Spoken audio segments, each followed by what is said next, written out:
বল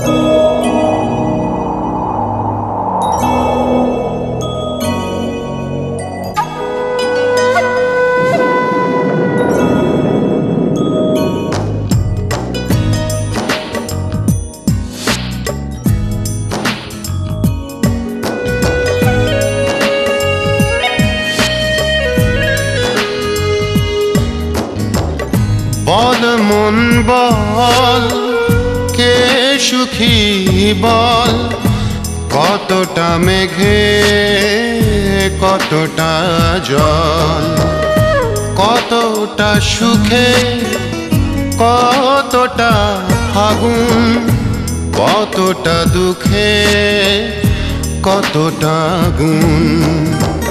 বল মন বল কে সুখী বল, কতটা মেঘে কতটা জল, কতটা সুখে কতটা ফাগুন, কতটা দুঃখে কতটা গুণ।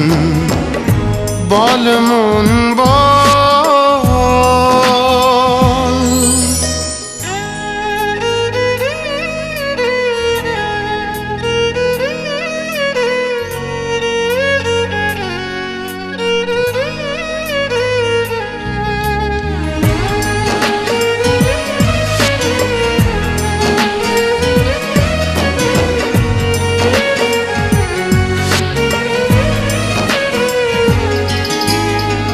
সুখ পাখি গেছে উড়ে চেনা পথ ভুল করে, আমি একা দূরে বহু দূরে।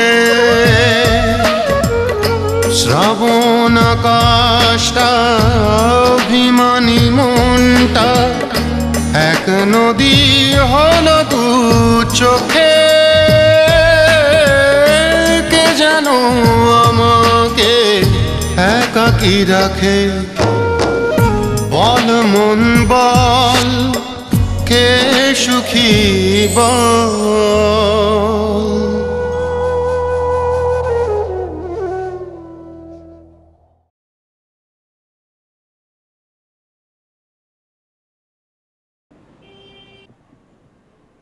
কার জন্য কিনেছিলে গিফট?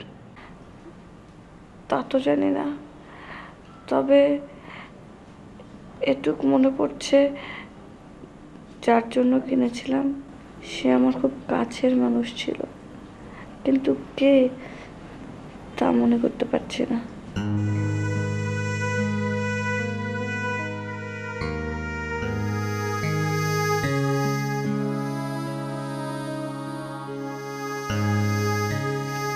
ঠিক আছে, তুমি এখন বিশ্রাম নাও, আমি পরে আরেকবার আসবো।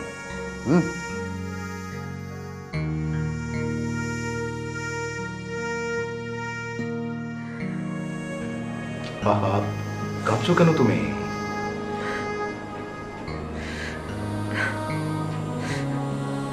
আমার নিজেকে বড় একা লাগছে, নিজেকেই নিজে চিনতে পারছি না। সব ঠিক হয়ে যাবে, তুমি এখন একটু বিশ্রাম নাও, তোমার এখন ঘুমের প্রয়োজন। ডোন্ট ওয়ারি, আমি তোমার সব খেয়ালই রাখবো। কেতুরা, ঘুমো।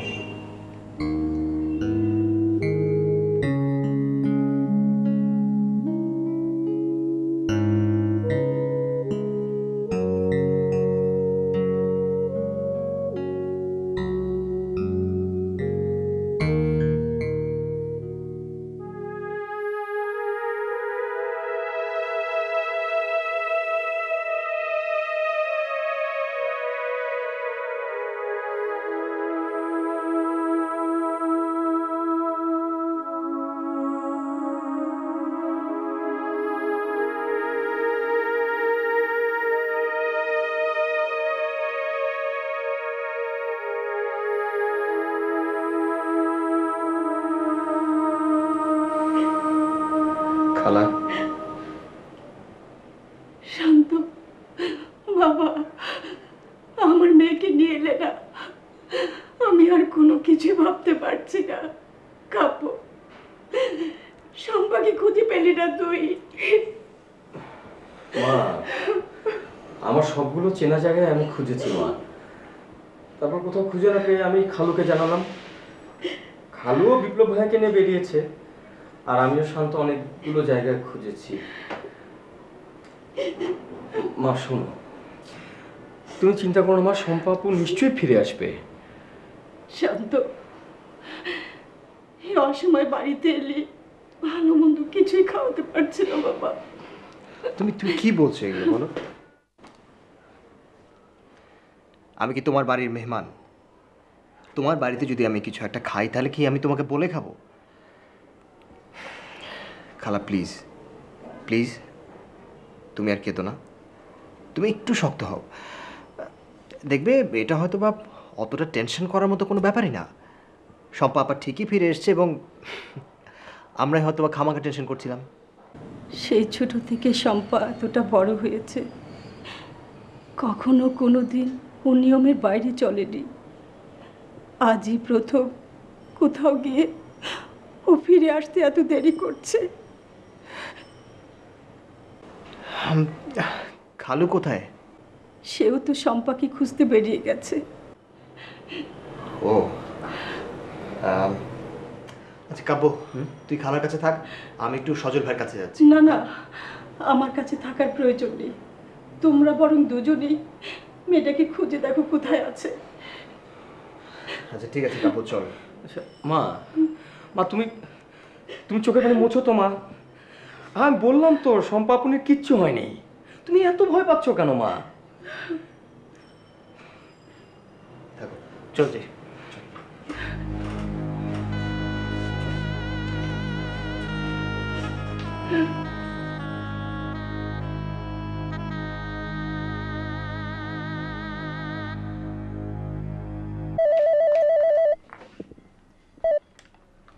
হ্যালো। হ্যাঁ নীলাকে বেরিয়ে ওহ, তুমি? আচ্ছা তুমি কোথায় ছিলে সারাটা দিন বলো তো? তোমার মোবাইল অফ ছিল কেন? আমার কতটা টেনশন হয় তুমি জানো? মানুষ এতটা ইররেসপন্সিবল হয়? তুমি আমাকে ফোন করে বললে আমি বাড়িতে ফিরছি, অথচ সারাটা দিন তোমার কোনো খবর নেই। তুমি কি প্রশ্নের পর প্রশ্ন করেই যাবে নাকি আমাকে কিছু বলতে দেবে? শোনো, আমার গাড়ির সাথে একটা মেয়ে একদম মুখোমুখি অ্যাক্সিডেন্ট হয়েছিল। কি বলছো এসব? তারপর? তারপর আর কি, মেয়েটাকে নিয়ে হাসপাতালে আসলাম। হাসপাতালে এসে রিঙ্গারটা অফ করে রেখেছিলাম। মেয়েটা সুস্থ হয়েছে কিন্তু সে কাউকে চিনতে পারছে না। যাই হোক, নীলা তো এখনো ফেরেনি না? ঠিক আছে, আমি আসছি। আচ্ছা হ্যালো।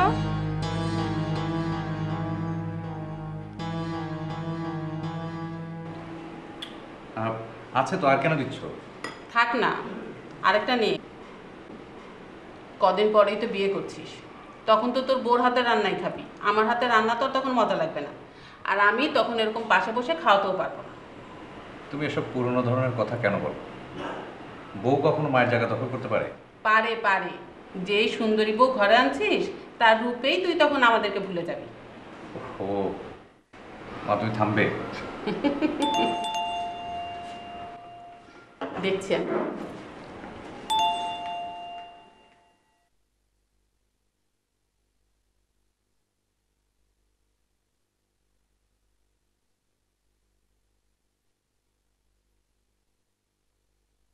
কি ব্যাপার, আপনারা কোনো সমস্যা? জি, কাব্যর বোনকে খুঁজে পাওয়া যাচ্ছে না। আজকে সকালবেলা বেরিয়েছে, এখনো ফেরেনি। কি বলছেন? থানা জানিয়েছেন? না, থানায় জানাইনি, বাবা বলল আপনার কাছে আসতে। আচ্ছা ঠিক আছে, আপনারা একটু বসুন, আমি রেডি হয়ে আসছি। যে কোনোভাবেই হোক আমার বোনকে খুঁজে বের করতে হবে প্লিজ। হ্যাঁ বললাম তো আমরা একসঙ্গে বেরোবো, একটু ওয়েট করুন, আমি রেডি হয়ে আসছি।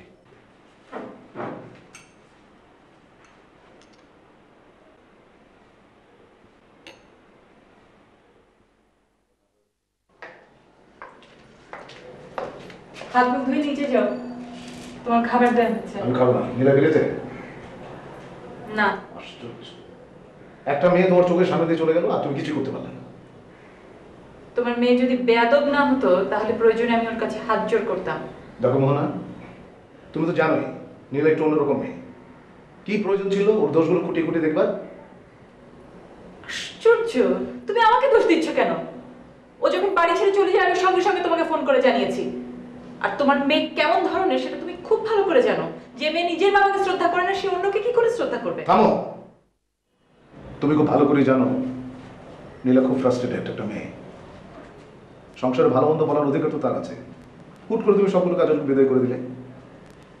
আমি যতটা জানি ওদের মধ্যে দু একজন ওর মায়ের খুব প্রিয় ছিল।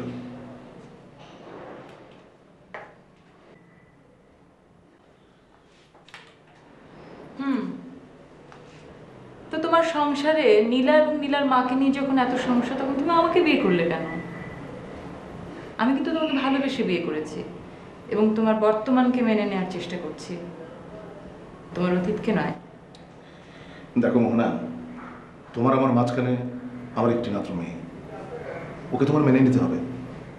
মেনে নেওয়ার ব্যাপারে আমি তো কোনো রকম কার্পণ্য করিনি, কিন্তু আমার জানা ছিল না যে তোমার মেয়ে এতটা ব্যাড টেম্পার্ড এবং ইল বিহেভড। আমি আমি যতই ওকে আপন করে নিতে চাই না কেন সে সেটা চায় না। I am sorry.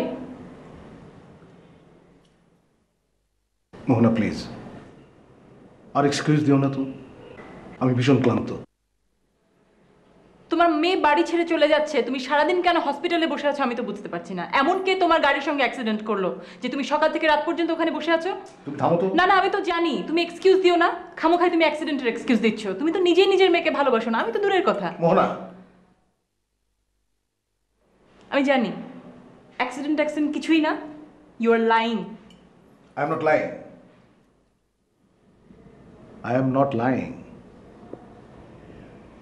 মেয়েটা আমার গাড়ির সঙ্গে ধাক্কা খেলো, তারপর মেয়েটাকে আমি হসপিটালে নিয়ে গেলাম, ওর জ্ঞান আসা পর্যন্ত অপেক্ষা করলাম। তুমি যদি আমার কথা বিশ্বাস না করো তাহলে আমার সঙ্গে চলো হাসপাতালে। গাড়ি তো তুমি ড্রাইভ করোনি। আচ্ছা মানলাম যে মানবিক কারণে তুমি মেয়েটাকে হসপিটালে পৌঁছে দিয়েছো, কিন্তু সেখানে পৌঁছে দিয়ে তুমি তো বাড়িতে ফিরে আসতে পারতে। আসোনি কেন? মোহনা, আমার জীবনের একটা ঘটনা তোমাকে বলা হয়নি। বলা হয়নি মানে? লতাও একটা রোড অ্যাক্সিডেন্টে মারা গিয়েছিল। লতাকে? নীলার মা। এই কথাটা কিন্তু নীলা আজ পর্যন্ত জানে না। ও শুধু জানে ওর মা বিদেশের এক হাসপাতালে কঠিন এক অসুখে মারা গেছে। কেন? এ কথাটা নীলা জানলে অসুবিধা হতো? সেদিন অনেক রাত, আমি গাড়ি চালাচ্ছি, আমার পাশে বসে আছে লতা। পাহাড়ি রাস্তা, একে বেঁকে। হঠাৎ আমারই ভুলের কারণে গাড়িটা খাদে পড়ে গেল, একটা গাছের সঙ্গে কোন রকমে আটকে থাকলো। আমি ক্ষত বিক্ষত অবস্থায় গাড়ি থেকে বের হলাম। গাড়িটা তখন ঢালুর দিকে চলে যেতে থাকে, আর গাড়ির ভেতর থেকে লতা চিৎকার করে বলতে থাকে, রানা রানা রানা আমাকে বাঁচাও, রানা আমাকে বাঁচাও। কিন্তু আমি লতাকে বাঁচাতে পারিনি। জীবন কত স্বার্থপর, শুধু নিজেকেই বাঁচাতে জানে। এখন আমার কি মনে হয় জানো মোহনা, মনে হয় আমি নিজের হাতে লতাকে খুন করেছি। লতাকে আমি বাঁচাতে পারিনি।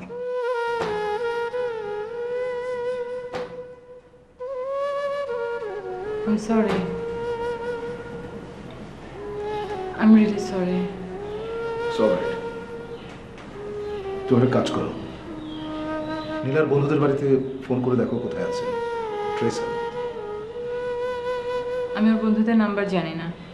ম্যানেজার সব জানে, তাকে ফোন করো।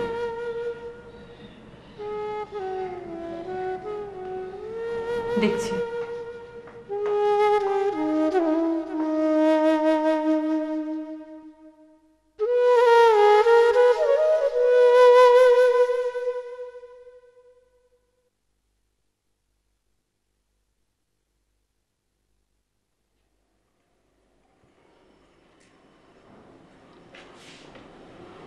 শম্পার কোনো খোঁজ পেয়েছো? না। তাহলে এখন কি হবে? বিপ্লব, কাব্য, শান্ত ওরা খোঁজাখুঁজি করছে, দেখি কি হয়। আচ্ছা, তোমার বোধহয় নাসরিনকে একটা টেলিফোন করা দরকার। এই সময় ওর পাশে থাকা দরকার। তোমার সান্ত্বনা ওর কাজে লাগবে। নাসরিন ওর ছেলের জন্য আমাকে অপমান করেছে। দেখো, এই ছেলেপুলের ভুলের জন্য আমরা আমাদের সম্পর্ক কেন নষ্ট করব? পুরনো কথা বাদ দাও না। দিয়ার সাথে কাব্যের কিছু একটা ছিল, সেটা ভুলে যাও। কি করে ভুলে যাব? কাব্যর মতো একটা বখাটে ছেলে আমার মেয়ের দিয়াকে ঘরের বাইরে টেনে নিয়ে যাবে, আর সেটা জেনেও নাসরিন বলবে যে ওর ছেলের কোনো অপরাধী নেই। তোমার মেয়েরও দোষ ছিল, নিজের ঘরের দোষটা একটু দেখো। আচ্ছা ঠিক আছে, কাব্য না হয় একটা অন্যায় করেছে, সম্পা তো কোনো দোষ করেনি। ওর জন্য হলেও তো বাড়িতে তুমি একটা টেলিফোন করতে পারো। করো না, যাও। যাও না। আচ্ছা ঠিক আছে, আমি লাগিয়ে দিই।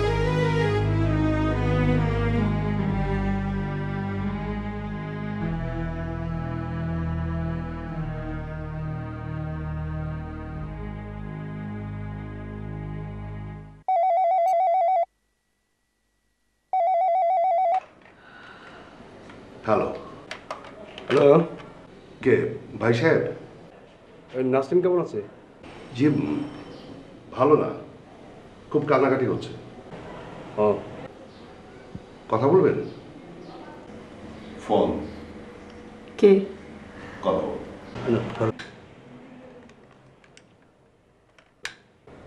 হ্যালো, কেমন আছিস নাসরিন?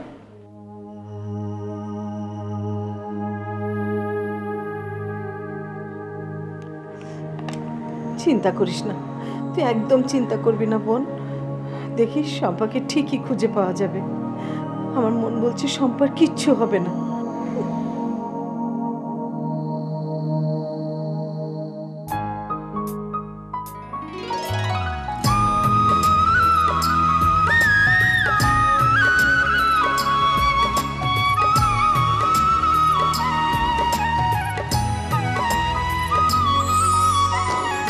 নীল রাতে মেঘ এলো, তারাগুলো নিভে গেল, আমি আজও বড় এলো মেলো।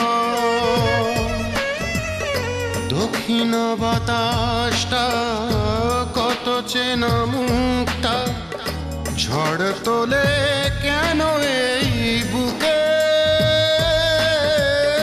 কে জানো আমাকে কাছে ডাকে।